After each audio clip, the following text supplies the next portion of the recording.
Welcome to the OFX podcast. I'm Dave Claxton, and along with me is my counterpart, elite obstacle course racer and mini mountain of muscle, Bethany McChesney. Hello. So normally Bethany is our resident badass, but today I'm afraid she's got to take a back seat. Today we have an amazing, I guess you would categorize yourself as an adaptive athlete. Yes. But the title I like the best is the 2019 Fittest Adaptive Standing Woman on Earth. And yes, I had to write that down and read it because it is a mouthful. It is a mouthful. Michelle Burnette, thanks for joining us. Hi, good evening, everybody. Michelle, so where are you right now? You're in the US, right? Yes, I'm in the US. I'm outside of Atlanta, Georgia. Okay. In the burbs. Nice. So Michelle, I want you to just bring us back through your athletic journey. So people might not know you. And from what I've just realized is that this world of athletics at this level maybe hasn't been in your life forever. So high school, were you an athlete, and how did sport come into your life now? So in high school, I was actually an athlete. I'm a single arm adaptive athlete. So the sport of choice for us back then was soccer because it was just feet. But I actually blew out my knee my junior year of high school, and that kind of ended my soccer career and any hopes for college scholarships and things like that. So after soccer kind of took a back seat, I did not do any more fitness things until 5 years ago. Yeah, almost 5 years ago now. And I'm 42. Wow. So now, and I've read this on your Instagram, now back in high school, you, maybe I got the timeline not quite right, but you spoke a lot about body image issues. And yes, very much so. I definitely think as a little kid, it didn't really register the one arm thing, but I think definitely as a growing woman, growing into womanhood in high school and things like that, like definite body image issues of hiding my arm, not being really comfortable in my own skin, just not loving myself much. And a lot of people actually didn't necessarily realize I had one arm because I did such a good job of hiding it. And I grew up in Florida too, so like long sleeves in the middle of the summer type stuff. So not awesome. If you ever saw a picture of me in high school and things like that, you would have never known. I always hid the arm during pictures and stuff like that, so you wouldn't have been able to see that. Where now you can pretty much see my arm in just about any picture you see of me these days. So just very different. Just trying to figure out who I was. And I think fitness and athletics were a huge part of me becoming comfortable in my own skin. Yeah, it's amazing what sport can do actually to just change your view of your own body. And high school years are hard enough. Yeah. Just kind of figure out where you belong. Never mind doing something. Yeah, that's really special. So then tell us, what was the turning point then to get you back in the gym and back into sport? So I have a little girl. She's 9 now, but at the time she was 3 or 4. And I was overweight, 50 pounds heavier. I was almost on the brink of weighing 200 pounds. And I'm 5'7", which is not an awesome weight. And I herniated 2 discs in my back, and I couldn't even pick my daughter up anymore. And then I went to the doctor and was diagnosed with being pre-diabetic. And at that point I was like, okay, all right, I have a 4-year-old. If I want to be able to be at her wedding, walk her down the aisle, see her graduate high school, I have to do something. And I was blessed enough to have a friend who was what I like to call at the time a gym rat. She was one of those people that went to the gym all the time, and I didn't understand that lifestyle at all and was honestly terrified of the whole thing. And I like begged her, I was like, will you just tell me, like, take me in the gym with you, like introduce me to your people. Like, I don't know what to do. I don't know where to start. And so she helped me and held my hand in the first year of all of that. And I will never, ever forget her for that, for sure. But yeah, just just literally flipped a switch one day and was like, okay, if I want to be here to see my daughter grow up, I have to make a change. Kids are great motivators. Yeah. Those turning points, that's and like, as a gym owner, when I have people come the first time, and you can tell some people are so scared, and I can't imagine how you must have felt just not knowing how you were going to make things work. Yeah, how did it feel like walking in that first time? It was probably really nice that you had a friend though that could take you. It was really nice. I had a friend that took me, and it was like a Globo gym environment where it was like a bigger kind of, gym, but within the gym they had special group HIIT classes, the high intensity interval training. And so she took me to one of those. So it was much more of a small class feel, even though it was a big gym, which was super helpful. And then it just so happened the coach that was coaching that particular class almost lost his arm as a kid himself. And though he had his full arm, he did have like some bicep and tricep issues because he didn't have the full muscle anymore. So he was like super on board with like, let's figure out how to do all the exercises for the one-armed girl. So he was like, he got super excited. I mean, you're a gym owner, like, right? Like when you get to go and like teach somebody different stuff and like figure out the path with them, it's kind of a exhilarating experience. And I mean, I feel like that now when I teach other people stuff, but so I think he got super excited that he had an athlete that he could relate to outside of the normal box. Yeah, that's cool. That's amazing. I think about it, and I think about my experiences too, just when I started at the gym, and I'm obviously not from the same realm, but from the same way that I came from. I was a little heavier and all that stuff. And when I finally went back to, I was in the gym when I was late teens, early 20s, lifting way too heavy, doing really stupid stuff. And then same thing, kids let it all go, got really lazy and all that. But when I came back in, I was lost again. And I couldn't imagine, I already had memories on how to do a lot of things, but I couldn't imagine going in there and trying to do it with, just my one arm and going, there's kind of the courage and bravery it takes to do that.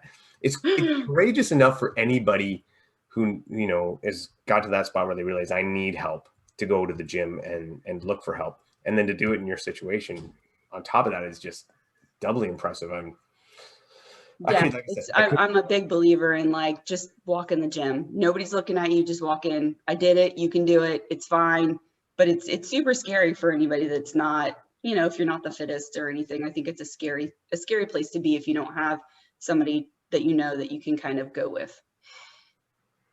Yeah.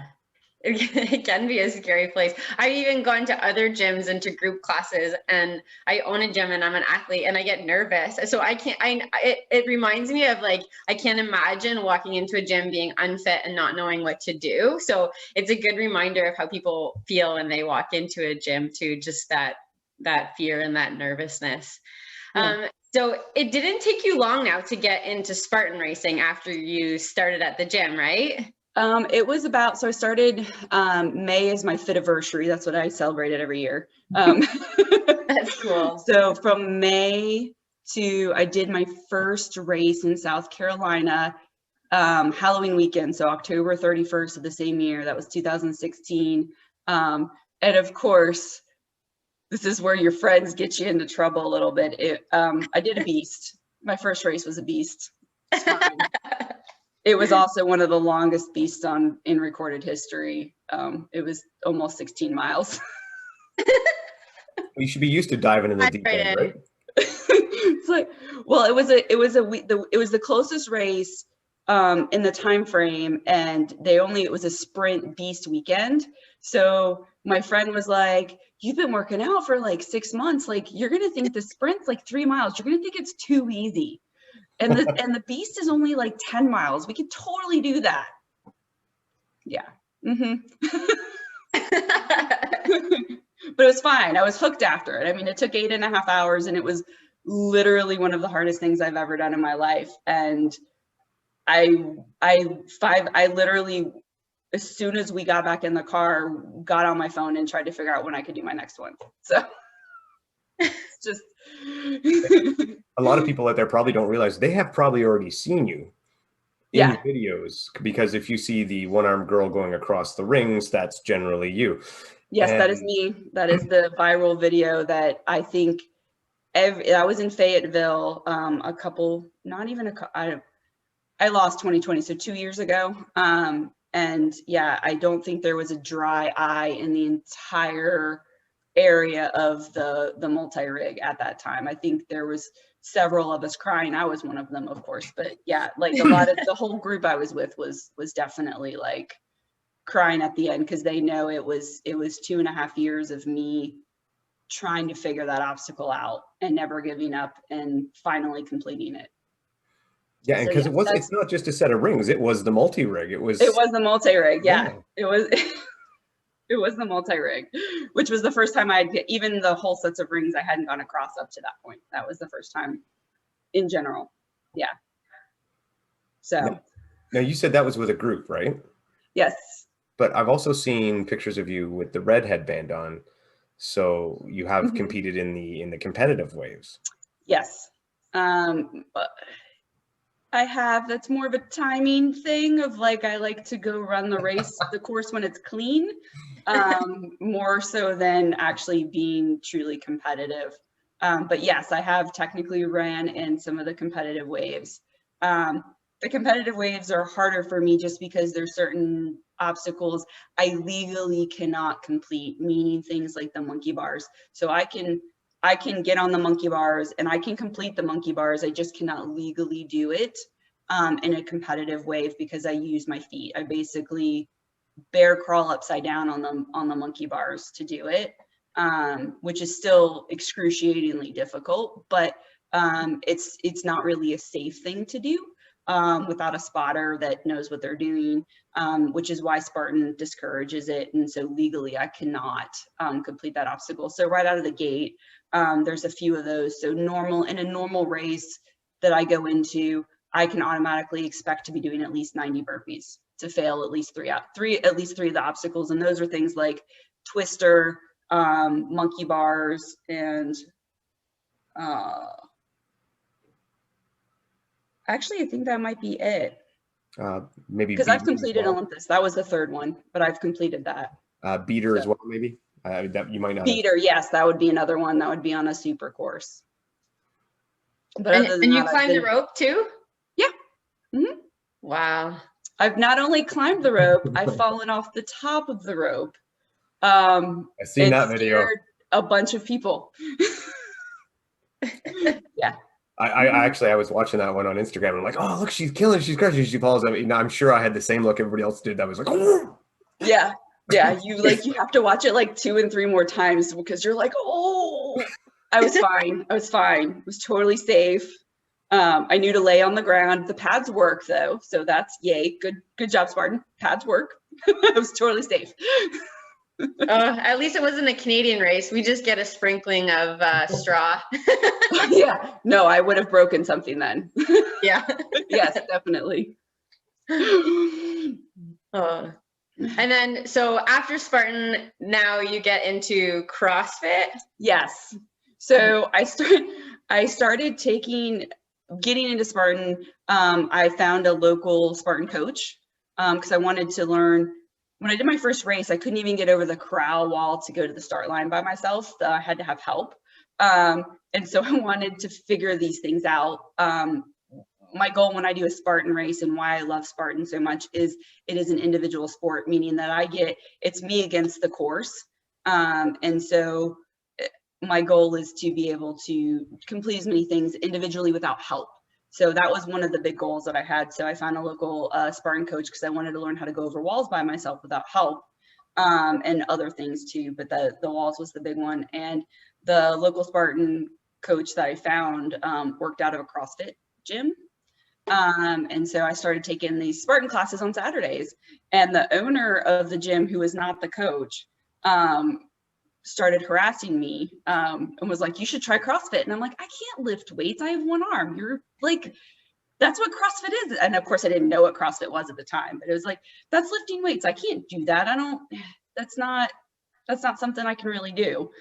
So he came back to me after going to a competition down in Miami called Wadapalooza, and he had saw other adaptive athletes, because Wadapalooza sponsors a whole adaptive division for us to compete against other adaptive athletes. And he started showing me videos of this guy with an arm just like me lifting ridiculous amounts of weight overhead, and was like, so what's your excuse now? And I was like, okay, I guess I'm trying CrossFit.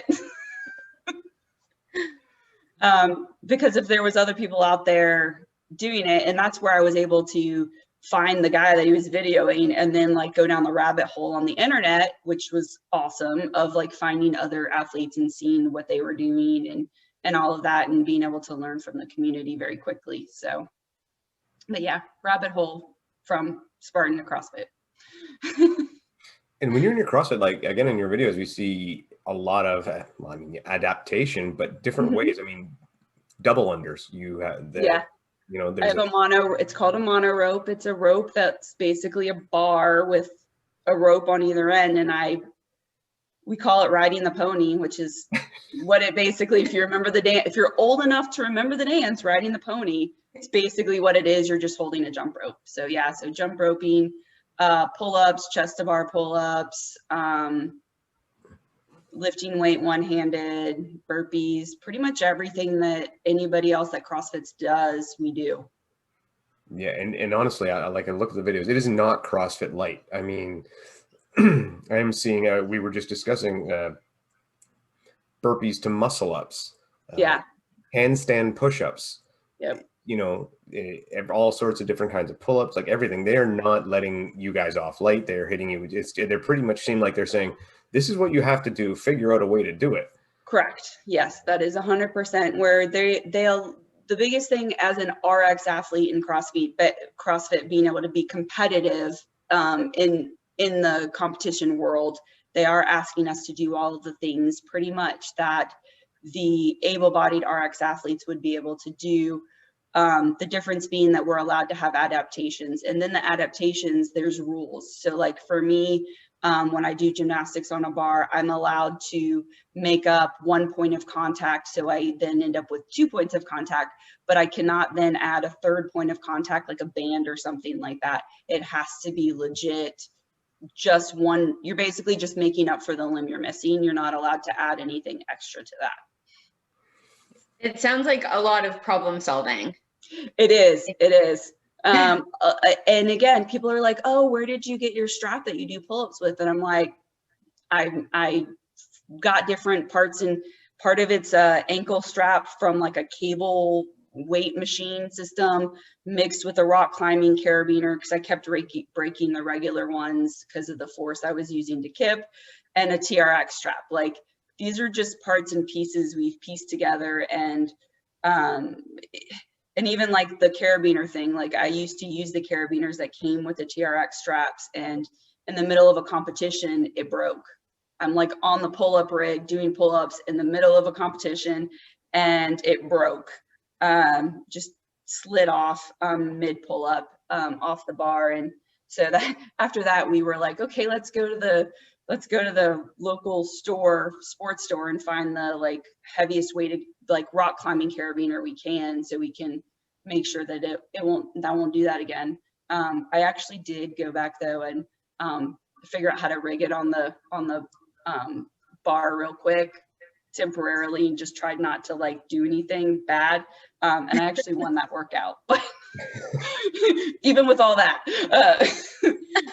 But yeah, there's nothing like being on the competition floor and literally like it's all slow motion, like wait, and at that point you lost. It's basically, imagine being in a competition and they took one of your arms away while you're in the middle of doing pull-ups. Like, it's like, oh crap, now what? So I had to scramble, but I figured it out. That's incredible. So do you find then what necessarily works for you doesn't work for somebody else who might be in the similar situation? Yes, very. Some of the mottos with the adaptive athletes are use what you have. That's a big deal. So I'm technically I have a full arm, I have a arm, and I have an elbow, but I don't have anything below my elbow. So although I have an elbow joint, I don't have anything below the elbow, where some other athletes have more below the elbow, so they're able to utilize different types of straps than I do, ones that are actually probably easier to get in and out of. And then that even goes into how you're lifting weights. There's a guy, Casey Agree, who if you look at him, his arm looks almost identical to mine, but he has like this much more arm below the elbow than I do, like 1.5 to 2 inches. And because he has that, he's able to lift weights with 2 arms. So he uses his little arm and his regular arm and lifts a lot of weight overhead, where I don't have enough to do that, to be able to do the strap and get the weight overhead and balance it on my little arm.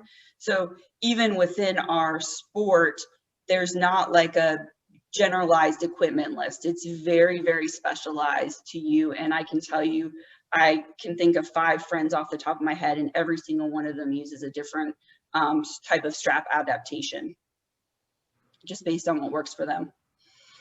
So when you're called the Fittest Adaptive Standing Woman, obviously that means they've broken it down into different categories. Yes. What are just quickly, what are the basic categories that you have? So we're kind of going into a little bit new territory here, where we've got enough athletes to break the sport down further. But when I won the games in 2019, it was basically women standing, women seated, meaning if you were seated, you were usually in a wheelchair, and you performed most of your workouts sitting. In other words, you couldn't stand. Where standing was, you were performing workouts standing. Now within the standing, there was uppers like me, where you're missing part of your limb. There were lowers where I'm going up against people who are missing lower limbs and have prosthetic legs. And even within there's below the knee, above the knee, which creates a whole host of differences. But then we also would compete against neurological athletes that maybe have cerebral palsy or some sort of hemispherical neurological condition that means that the one side of their body is affected, and things like that. Where now with us being brought under the umbrella of CrossFit, they're going more to a Paralympic division where all of those categories are now broken out, which is the way it should be.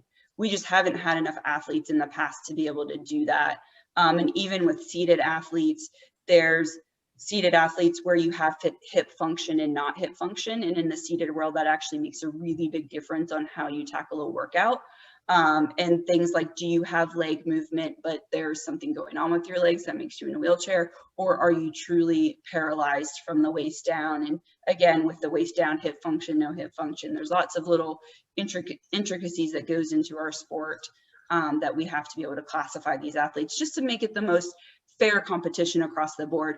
It's one of those things where when I won standing, when I won the standing adaptive athlete, fittest athlete on earth in 2019. You can't say it either. It's a mouthful. It's a mouthful. I can never say it right. It's terrible.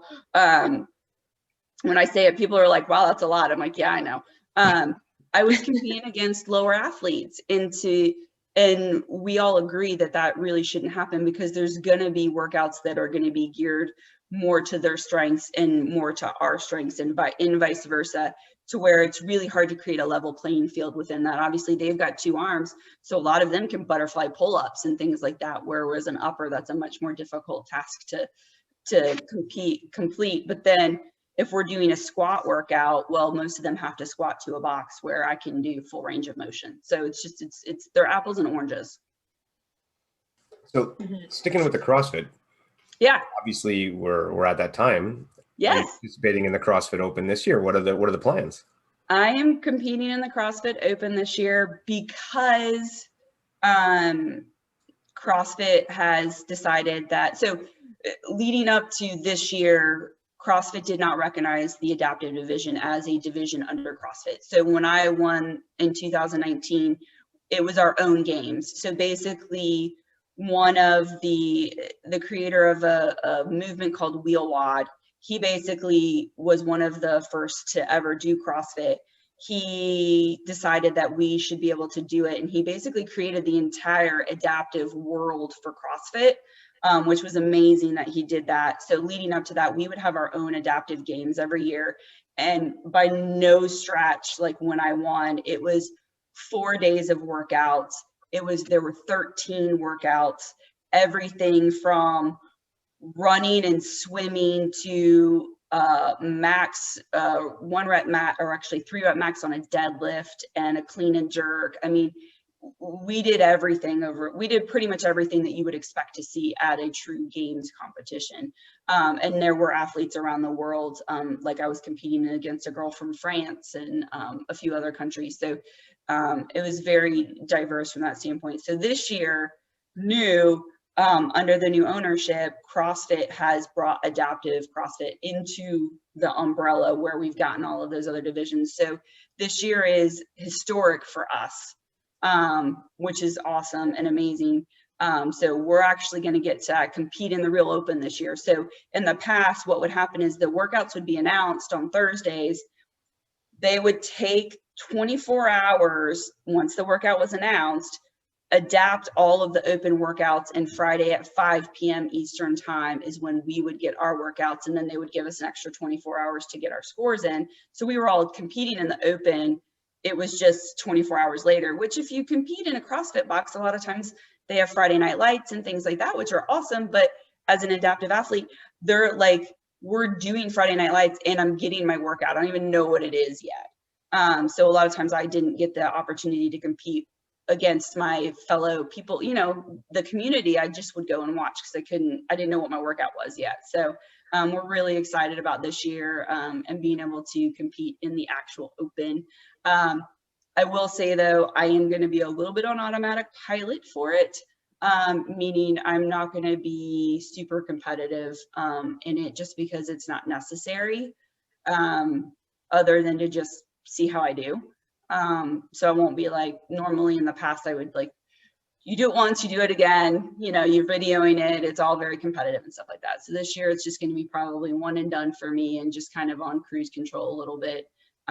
We had a qualifier in December for our games this year, which I already competed in. And even with that, I already had a buy from 2020 because I won the open in 2020 and we didn't get to have our games. I got a buy. I just had to compete in the qualifier in December. So I kind of even did that on automatic pilot as well. Like I just did about 80% and did one and done because I was in the middle of weightlifting.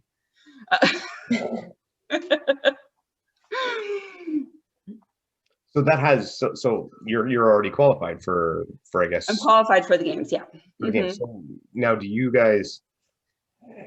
And I don't know the logistics of it all, and I mean it is a little crazy with 2021. We're still coming out of things.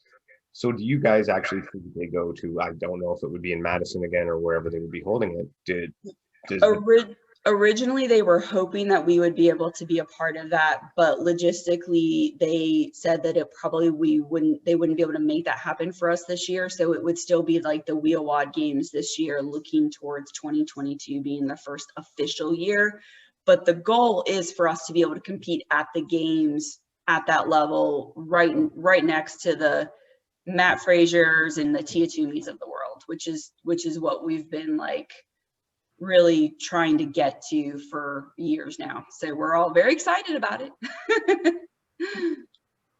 Yeah, it sounds like it's coming though. So is that your big goal then for 2021, or are you going to be jumping in some obstacle course races too? So the year is just so up in the air right now. Yeah. So I don't have any huge long-term goals. I am going to compete in the open. I'm actually doing a fun little CrossFit competition. An adaptive friend of mine's Jim's doing it in Tennessee in February. So I'm going to go do that with her. Little friendly rivalry there. And then the open in March. And I'm actually looking to also compete at the Masters Olympic Weightlifting has got the Pan Am Masters competition or meet in August in Orlando, and I'm hoping to be able to compete in that. because picking up a third sport is what everybody does in the middle of a pandemic, right? Um, and Spartan is kind of, I miss it, and I really want to be able to do some races this year. I'm just not sure what's actually going to happen in real life. And so I'm hoping that we actually get to have some races this year. Which 2 years ago, the big thing is Spartan stepped up and came up with the Paris Spartan Championship, which I got the opportunity to compete in its inaugural year, and also in 2019 as well. So the 2 years we had it, and they had huge plans for 2020. And we actually were creating a big outreach program for us to be able to travel. So a few of us athletes, me being one of them, being able to travel to certain races, and also doing an adaptive kids race, and being mentors to the adaptive kids, which was huge. We all wanted to outreach to the Spartan adaptive kid community, because there's actually a really big Spartan adaptive kid community, and I don't think most people know that. But there's a lot of little kids out there that are, with cerebral palsy, or there's a little girl that's missing an arm like mine that her dad's reached out to me, and so we just wanted to be able to go out into the community and recruit for our sport in the adaptive community. And unfortunately 2020 kind of kiboshed all those plans, and so I don't know if Spartan's going to be able to pick that ball back up.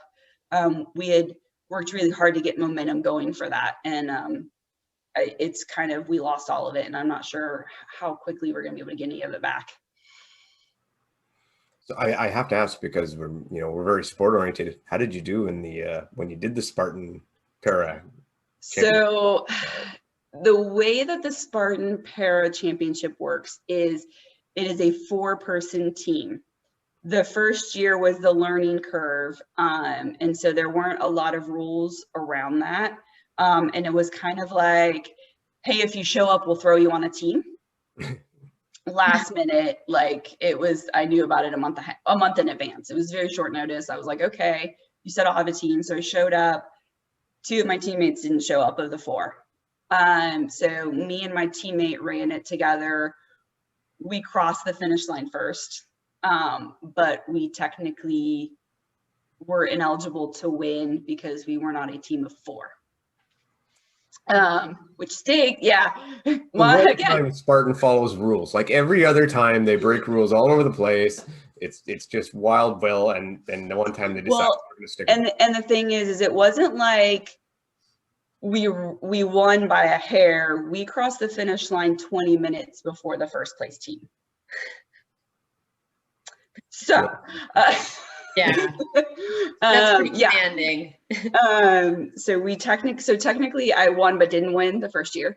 So of course last year I kind of came back with like a vengeance, so to speak. But again, the team thing is a little bit difficult because you're relying on other people to kind of step up to the plate. And this second year, everyone was required to have a wheelchair athlete, which was the fair way to do it. And everybody, like, that was the big thing, was the wheelchair teams the first year came in last.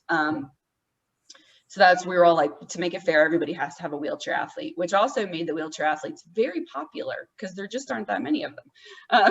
So it was really good to be a wheelchair athlete. So we came in 4th. We did not come in the top 3 as hoped, but we had one of our athletes has epilepsy and started having pre-epileptic he gets a warning before he goes into full seizure mode, and he started having the pre stuff happen, and so that obviously took priority, and we needed to make sure he was safe and healthy and didn't actually go into full seizure. So that's one of the reasons why we came in 4th, was just making sure his health was more important. So I was hoping to come back a 3rd year and be like rocking the podium, but didn't happen this past year. So hopefully soon. Damn it, Spartan, I want to see an individual one.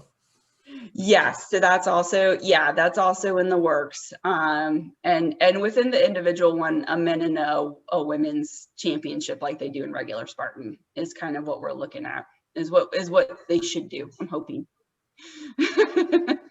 Yeah. Michelle, you do some motivational speaking as well? I do. Yes, totally. And I always say motivational. I don't like inspirational. It's not, I'm like, I'm very not here to inspiring at all. inspire you. I'm here to motivate you to get up off your butt.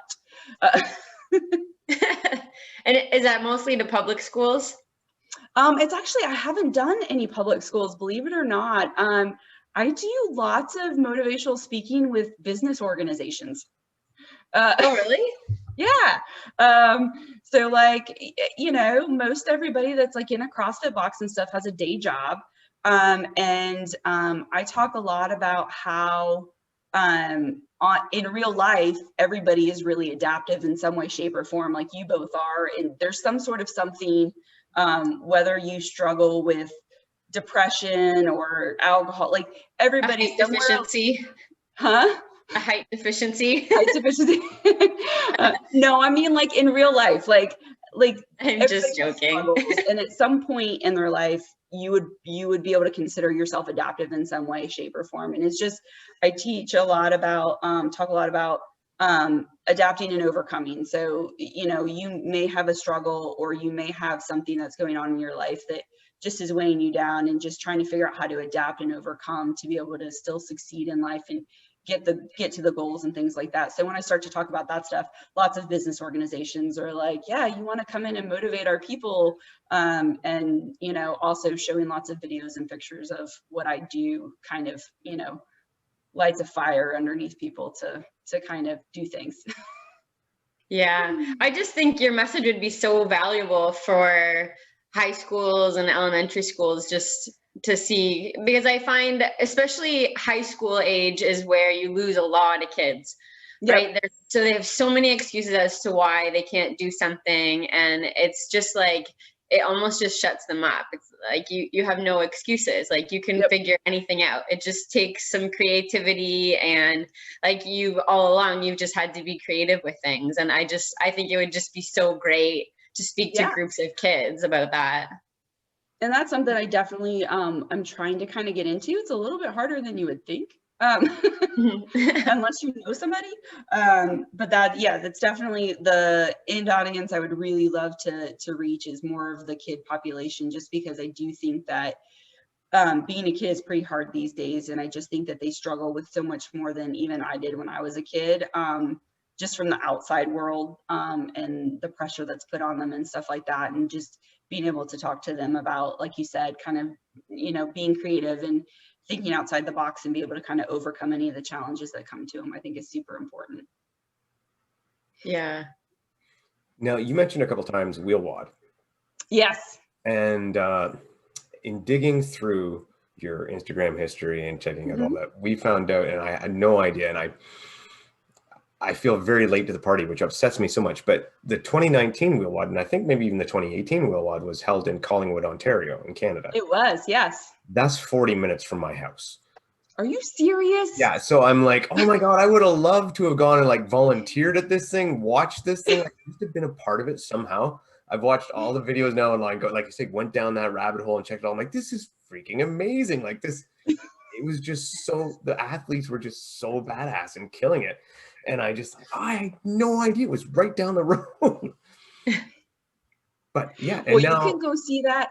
You can go see that type of awesomeness almost every day at the local CrossFit box that's in Collingwood, who is the guy that started the whole mess with wheel wad. And the whole reason that we would hold the games there is because that's his home gym. And so he has all of these connections. And it would be part of a regular CrossFit competition that just happened to happen the July 4th weekend, called UG Games. So it was UG Games was the able-bodied, and then we would do the wheel wad games within that. And like I said, there was always the UG Games was like a 2-day comp, and there was always more. The first year I did it, when I took third, it was 3 days, and then the year I won, it was 4. So he continued to try to make it harder. In true Dave Castro form. Sometimes we think he's worse than Dave. So yeah, no, it was in Collingwood, and this past year was going to be the first year was actually going to be in the States. They were going to run our games with the Granite Games. It was going to happen the same weekend as the Granite Games at the same facility, which was pretty cool because other than Wadapalooza, we don't get to compete at that type of environment, which I just think is it's very unique environment, the big, huge competition with all of the vendors and, you know, thousands of fans and stuff like that. It's a pretty unique place to be able to compete. So hopefully we'll get to do that at some point. So where's it slated for 2021 then? Don't know. We have not been told. We have not been, I've qualified, but I have no idea when or where. So. It's just that year. Hard to plan anything. Yeah, it is. We were told there's going to be, after qualifying, we were told there was going to be a stage 1, similar to what the games did this past year. That was going to be an online stage 1. And then the top 5 from that stage 1 would go to in-person at like the final stage 2. And supposedly it's stage 1's in June and stage 2's in November, but I'm sure subject to change based on all sorts of mitigating factors. Well, yeah, and for us, we run into the issue, like, I mean, if they bring it back up here, with the border still being closed, that becomes very difficult to either side, wherever they have it, you know. Yeah. Especially if, like you're saying, if there's a strong community of it up here, and then a strong, that definitely, fingers crossed by November, it's squared away and you guys will be all right. But yeah, hopefully. Who knows? That's again why I don't have a whole lot of plans yet this year. Is like we're all just kind of sitting around waiting for plans to be announced for us to be able to make. So when you talked about branching out into another sport, Bethany and I have very much, as of late, been deep into high rocks. And I'm not sure if are you Yes, familiar with high rocks? I am. Yep. After watching one of your wall ball videos, I was like, oh my God, this is something that she would be fantastic at. This is right up her alley. It is. I hate running. It's okay. It's the running part that makes it like Spartan races are okay because you're just like, I'm like, I can suffer through the running to get to the next obstacle because that's really why I'm there, is to do the obstacles. But I'm like, what is it? Do you have to run 400 meters between each thing? I was just going to think it was 400. No, yeah, just show up. Just let her show up. Yeah. What Bethany said, it's a kilometer, 1,000 meters. It's a kilometer. Okay, yeah. That's a lot of running. I hate running. All the other stuff though, yes, absolutely. With Hydrox, I'm like, yeah, that'd be fun. It looks like a fun workout. It's like, can we not run? That sounds terrible. At least it's flat. Yes, that's true. At least it's flat. I don't disagree. Although when I run, because I have to run, they make me run. My coach makes me run. When I have to run, I actually run worse on the track, like when I do laps on the track, than when I go out. Like we have a greenway. It's like paved and boardwalk, but it's, you know, meandering hills and things like that. I run better on that for some reason. There's something about running in the circle. I don't know. Not great at the track running. I'm like, if you give me like go from point A to point B, I'm good. But like going in a circle, I don't know. I get in my head. Yeah. That's centrifugal force thing. Yeah, I don't know. It's like just to shoot off. Well, it's like when you're running from point A to point B, you just run until you're done. And so I kind of don't know like how much I have left. Where like when you're running in the track in a circle, you're like, oh man, I got like 2 more laps. Yeah, I can see that. And you kind of run by the finish line so many times. Oh yeah, that would be terrible. But that's what Spartan does too. You're like, you go into the woods and you come back and you hear the music and you're like, oh, I'm close to the finish line. And then you go back out. Is that the same kind of thing? Yeah. You come down the mountain and then they shoot you back up. You see the finish line and you go back up. Yeah. Kind of like that. Yeah. I think that's why if you ever get a chance to do the Hawaii Spartan race, that is exactly what it is too. Yeah. Like, let's go up a jungle mountain and come back down. And you're like, oh my gosh, I survived. Yay. And you do like 1 or 2 obstacles. And then you're like, wait, I have to climb the mountain again? It's kind of soul crushing a little bit. But it's really pretty, so it's fine. You're in Hawaii, so. Yeah, it's like you're in Hawaii, so it's fine. It's good. Michelle, do you have any sponsors that you'd like to give a shout out to? I don't at this time. Well, I have I'm sponsored by 7'5" Clothing. That's usually what you see me wear in all of the videos. They are a veteran-owned, very small retail shop of like clothing, fitness clothing out of Tennessee. And they picked me up at the Arnold. I was competing in the CrossFit competition there. We put a full team Some Assembly Required, which I am a part of. They're not necessarily a sponsor, but Team Some Assembly Required is basically a team of adaptive athletes in different sports from all around the country. And we're a non-for-profit, so they do help send us to certain things. So one of the things we do at the Arnold, which is one of the largest fitness competitions in the world, is there is a CrossFit competition within that, and it's 6-person teams. And so we put an entire adaptive team into an able-bodied competition, which is pretty cool. To just go up against all of the able-bodieds, and then just we're there to kind of advocate for the adaptive community while we're there and kind of show everybody what we can do. So they happened to have a booth there, and they were like, we would love to sponsor you, you're awesome. So they've been awesome, and they provide me all sorts of cool clothes. And they also have some really cute stuff. Like I have a shirt that says pizzas, PRs, and puppies. Like you can't go wrong with pizza, PRs, and puppies, right? So stuff like that. And then Team Some Assembly Required. Those are probably the only two that I've got. So I appreciate you asking them.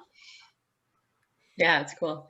And one more thing, where would people be able to find you on Instagram? Because I think that if you're listening and you do not check Michelle out on Instagram, you're totally missing out. It's awesome stuff. My Instagram handle is rmburnette, so RMBURNETTE.